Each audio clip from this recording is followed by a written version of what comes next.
drop like a wet wash rag. I'm 240 pounds. I am 27 years old. He is going to be 61 this year. He can make me cry, still. That's right, it'll be over with before you know it. Anthony Verbert is a Spanish professor at Drury University, but he's much more than that. For 35 years, he was a deputy sheriff for Taney County, and for over 40 years, he's been involved in martial arts. Hardly any effort, I'm just letting it fall. According to his students, he's still got it.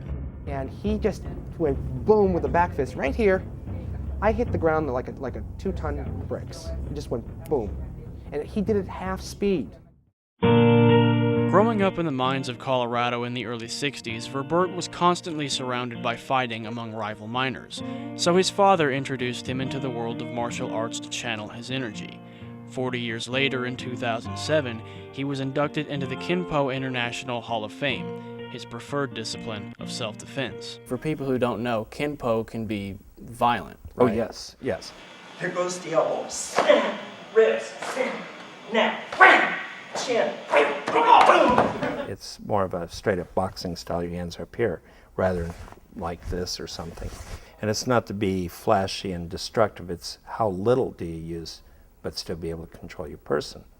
So Kempo is designed to be a very violent art. There's nothing to do with rules.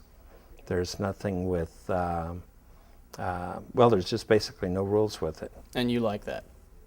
Well, yes. The simple fact is, and a saying that I tell my people, is that out in the street, there's no trophies for second place. You either win or you're going to lose. Verbert is a 7th degree black belt of the Tracy's Karate and Kinpo system. In 2008, he was inducted into the Martial Arts Hall of Fame, in part due to his days as a fighter. Tell me, just how skilled are you at this? As far as the competition side, I would say that of almost 300 trophies that had won, pretty close 75% of them were first place wins. In a sport where rules are few and far between, Verbert's injuries are numerous. I think the last check, or when I last talked to my doctor, I had 22 x-ray films sitting in his file for broken ribs, nose, fingers, ankles. I've had some injuries. But that's what's made me who I am. At your peak, how intimidating were you? More than enough, I guess. It was the head games I'd play with them. Real simple, fun ones, like, how much have you practiced this week? Oh, I've spent a couple hours. I mean, we work out every night and spar. That's fine. I've been in the gym about 8 hours a day, every day with the weights, and I've been working the bags just so I can win this competition. Now, a guy that's a recreational fighter, that would psych him out. Yeah. Mama. Verbert retired from competition in 1998. Today, he is the master instructor of his own studio in Springfield, teaching kickboxing, Tai Chi, and Kinpo to his students. This way, here. I've just had this feeling of doing service to help other people, and martial arts is another avenue.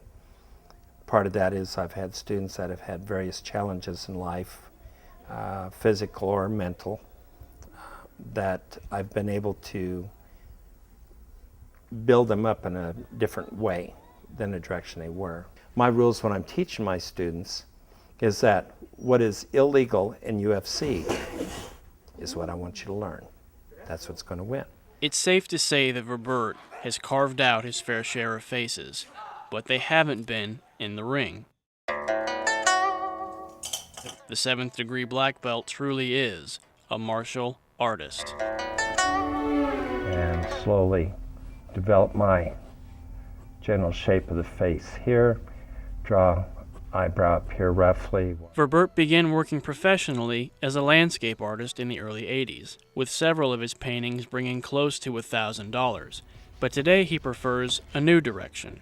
I love the challenge of doing it with people because what happens is if you make a mistake, you can tell it very quickly. But when you have a portrait of somebody's daughter or a family member or a friend or a famous personality like the ones I've done of Marilyn Monroe and, say, George Clooney and all of those, when people recognize them right away, you know you've hit it on the money. At one point in his life, Verbert wanted to make his living as an artist, but his father advised him not to, which eventually led to a new chapter in Verbert's life: teaching.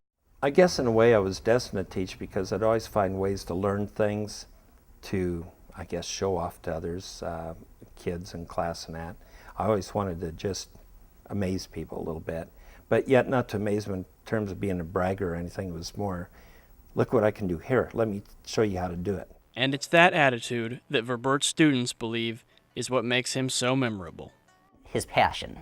Everything he does, he is 100% in. Whether it's teaching, martial arts, his art, anything, it's 100%. For over 30 years, he's taught foreign languages. The past 5 have been at Drury, meaning at one point he was both a fighter and a language teacher at Branson High School.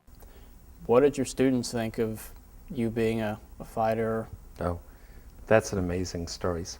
They'd always known when I first started teaching, and I keep it out of the classroom by all means and that, but in a small area like Branson, the word gets out who I am and what I did and so on.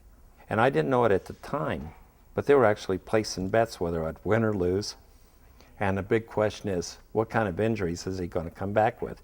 So they'd had one bet on whether I'm going to come back with another broken nose or whatever happened. And I blew them all away because I come in on crutches and a cast because it broke my ankle.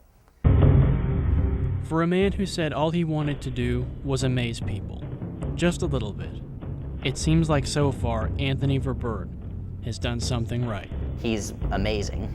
Great sense of humor, friendly, so many stories. He's someone who's really lived. Verbert's next plans are to travel the world, recreating what he sees on his canvas and collecting more stories to tell. He is a testament that a young boy from the coal mines of Colorado can grow up to become one of the most revered martial artists in the country. And he is a reminder to us all that with a little hard work, we too can amaze people.